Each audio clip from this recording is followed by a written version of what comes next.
תרומה ומועילות בבית זה אחד הנושאים המרכזיים והחשובים, אבל גם אחד המוזנחים שבהם בבית. ילדים נולדים עם צורך, לא בא להם, צורך להיות משמעותיים, צורך להיות תורמים ומועילים. ובזה שאנחנו לא מאפשרים להם להיות במקום הזה, בזה שאנחנו עושים את הדברים עבורם, אנחנו לוקחים מהם משהו מאוד מאוד חשוב. לא חסכנו מהם בעצם את זה, אלא מנענו מהם משהו נורא משמעותי שיעזור להם להרגיש חלק מהבית, משמעותיים בתוך הבית. אם אתם כהורים תסתכלו על התפקיד ההורי שלכם, כאחד מהתפקידים ההוריים שלכם, זה לתת לילד את התחושה הזאת, תוכלו לעשות המון פעולות. למשל, ילד אפילו באמת תינוק שמאפשר לכם לחתל אותו בלי לפרפר עם הרגליים, זה ילד שכבר הועיל ותרם. ילד בן 2 שיכול להשקות את העציץ או לשים אוכל לכלב, או יכול אפילו לשים את המוצץ לאח הקטן שלו יותר, הוא כבר מועיל ותורם.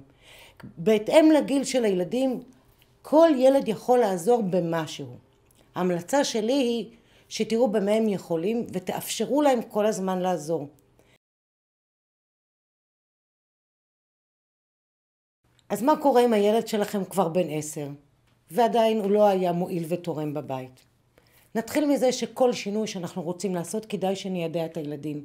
כשאני משוחחת עם ילד בן 10, אני מתחילה מלהסביר לו את הצורך, מה הצורך בבית, למה עזרתו חשובה, ואני מתחילה מלשאול אותו במה הוא חושב שיכול להיות מועיל ותורם לבית.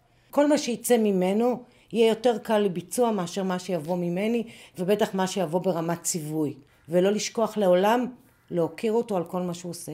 על אף שאני יודעת ואנחנו יודעים שאתם עושים פי 10 יותר, והתרומה בשלב הזה היא לא כזאת משמעותית ומשנה. אבל אנחנו מתחילים תמיד בקטן, אנחנו מאמינים בילד וביכולות שלו, ומהמקום הזה אנחנו מעצימים אותו, ובעקבות זה שהוא ירגיש שבאמת סומכים עליו, הוא יוציא מעצמו הרבה יותר.